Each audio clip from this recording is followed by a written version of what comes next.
नमस्कार बच्चों। हम आज साइंस में फिजिक्स का एक पार्ट्स हम पढ़ाएंगे। विद्युत एक चैप्टर्स है और उसमें एक टॉपिक है वैद्युत धारा का ऊष्मीय या तापीय प्रभाव, जिसको बहुत से बच्चे समझ नहीं पाते। तो इस टॉपिक के बारे में हम डिस्कस करेंगे और इसकी सारी डिटेल एनालिसिस करेंगे पूरा हम। तो इसको बोलते हैं इंग्लिश में heating effect of electric current. तो ये क्या होता है, इसके बारे में आज हम जानकारी लेंगे, पूरी जानकारी लेंगे। तो इसको हम बोलते हैं heating effect of electric current. Heating effect of electric current. Heating effect of electric current मतलब वैद्युत धारा का ऊष्मीय या तापीय प्रभाव। वैद्युत धारा का ऊष्मीय या तापीय प्रभाव, ये क्या होता है। तो बच्चों, इसमें क्या होता है कि जब किसी तार में वैद्युत धारा प्रवाहित की जाती है तो तार गर्म हो जाता है। मतलब जब हम किसी तार में वैद्युत धारा प्रवाहित करते हैं तो तार क्या हो जाता है, गर्म हो जाता है। इसे वैद्युत धारा का ऊष्मीय प्रभाव या तापीय प्रभाव कहते हैं। मतलब सिंपल सा बात होता है कि हम किसी चीज़ को अगर हीट करेंगे, अगर किसी चीज़ को हम ऊष्मा प्रदान करेंगे तो जाहिर सी बात है कि वो क्या हो जाएगा, गर्म हो जाएगा। किसी मेटल को, कोई मेटल ही होगा, अगर उसको हम ऊष्मा प्रदान करेंगे, गर्म करेंगे तो क्या हो गया, वो मेटल हीट होगा। हीट के कारण उसमें क्या होगी, ऊष्मा होगी और ऊष्मा के कारण वो क्या हो जाएगा, गर्म हो जाएगा। इसी प्रकार जो तार होते हैं, वायर्स होते हैं, उनमें अगर हम वैद्युत धारा प्रवाहित करेंगे, मतलब इलेक्ट्रिक करंट को पास करेंगे, तो इलेक्ट्रिक करंट पास होने के बाद वो क्या हो जाएगा, उसमें से हीट जनरेट होगा और तार क्या हो जाएगा, गर्म हो जाएगा। इस गर्म होने का मतलब कि तार जो गर्म हुआ, इसका मतलब उसमें वैद्युत धारा के कारण क्या हुआ, ऊष्मीय प्रभाव, मतलब ऊष्मा का प्रभाव हुआ, जिसके कारण वो हीट हो गया। इसी प्रभाव को हम बोलते हैं ऊष्मीय प्रभाव या तापीय प्रभाव, जो किसके कारण हुआ, वैद्युत धारा के कारण हुआ। अतः हम कह सकते हैं कि जब किसी तार में वैद्युत धारा प्रवाहित की जाती है तो तार गर्म हो जाता है। इसे ही वैद्युत धारा का ऊष्मीय प्रभाव कहते हैं। वास्तव में तार के भीतर विद्यमान मुक्त इलेक्ट्रॉनों के गतिशील हो जाने को ही वैद्युत धारा कहते हैं। अगर हम वैद्युत धारा की डेफिनेशन की बात की जाए तो वैद्युत धारा की डेफिनेशन क्या हो जाएगी, जब तार के भीतर विद्यमान मुक्त इलेक्ट्रॉनों के गतिशील हो जाने को ही वैद्युत धारा कहते हैं। तार के भीतर विद्यमान मुक्त इलेक्ट्रॉनों के गतिशील हो जाने के को ही क्या कहते हैं, वैद्युत धारा कहते हैं। जब इलेक्ट्रॉन तार में चलते हैं तो वे तार के परमाणुओं से बार बार टकराते हैं तथा क्या करते हैं, अपनी गतिज ऊर्जा का कुछ भाग उन्हें देते रहते हैं। इससे तार में परमाणुओं की अनियमित ऊष्मा या ऊष्मीय गति बढ़ जाती है, जिससे ताप भी बढ़ जाता है और इस प्रकार वैद्युत ऊर्जा किस में बदल जाती है, ऊष्मीय ऊर्जा में बदल जाती है। ठीक, इसका मतलब जब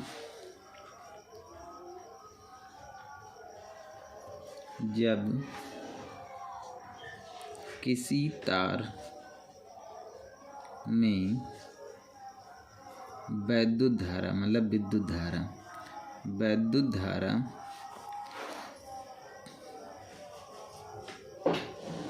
प्रवाहित की जाती है,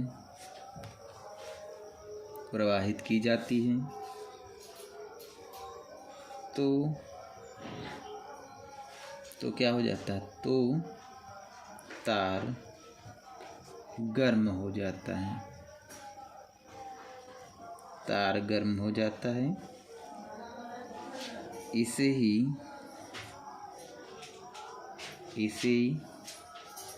वैद्युत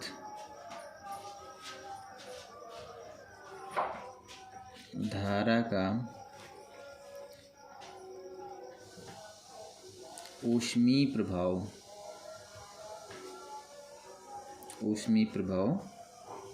कहते हैं। अब इसको आप नोट कर सकते हो, मतलब कि अगर पुश करके वीडियो को पुश करके आप इस डेफिनेशन को नोट कर सकते हो, अपनी कॉपी पर राइट कर सकते हो या याद भी कर सकते हो कि जब किसी तार में वैद्युत धारा प्रवाहित की जाती है तो तार गर्म हो जाता है। इसे ही वैद्युत धारा का ऊष्मीय प्रभाव या तापीय प्रभाव कहते हैं।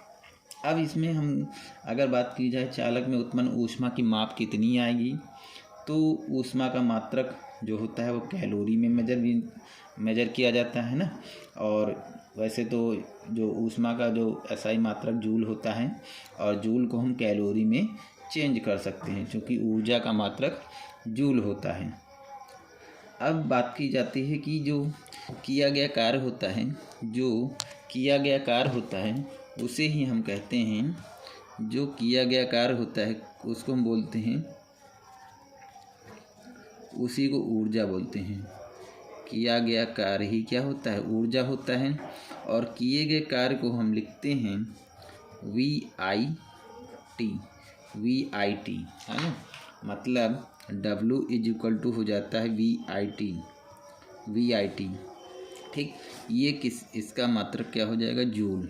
अब V क्या है यहाँ पे, यहाँ V क्या है, विभवांतर है, विभवांतर या विभव।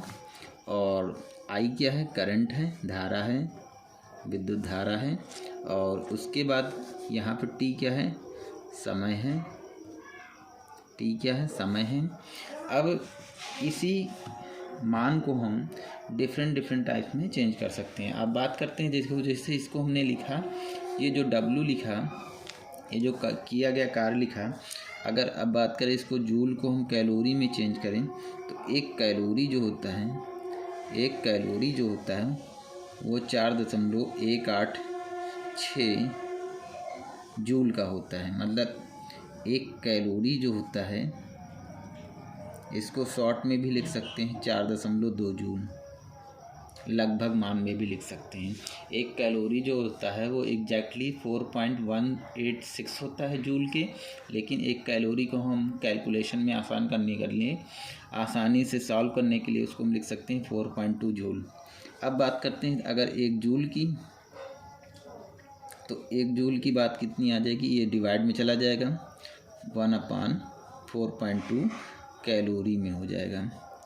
ये चेंज हो जाएगा किस में, कैलोरी में चेंज हो जाएगा। ये कैलोरी में चेंज हो जाएगा, मतलब कि एक जूल जो होता है, एक जूल = होता है 1/4.2 कैलोरी। ठीक, इतने कैलोरी होता है 1/4.2।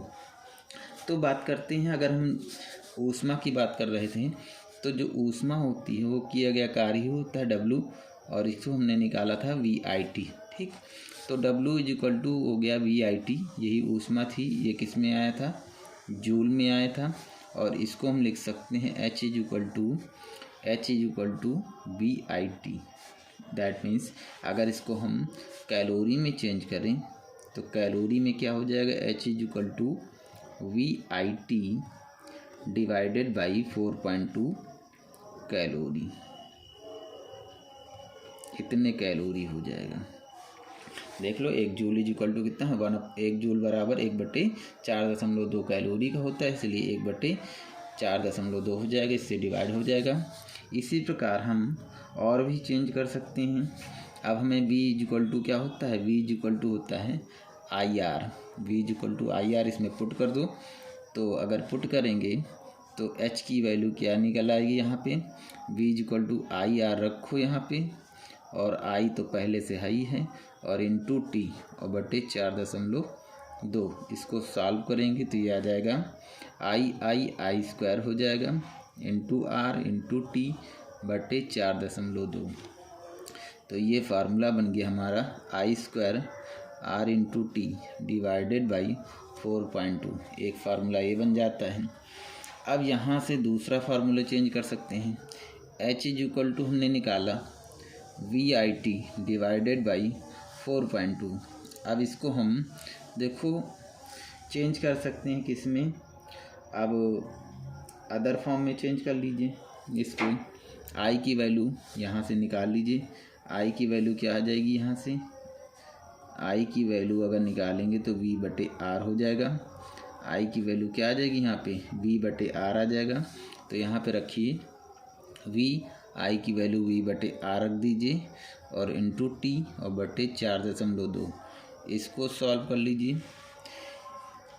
I की वैल्यू हमने पुट कर दिया है, यहाँ से ओम के नियम से निकाल लिया हमने V बराबर IR से। तो I = हो जाएगा, डिवाइड में चला जाएगा, डिवाइड में जाएगा। यहाँ पे देखिए V = IR, तो I = हो जाएगा V/R।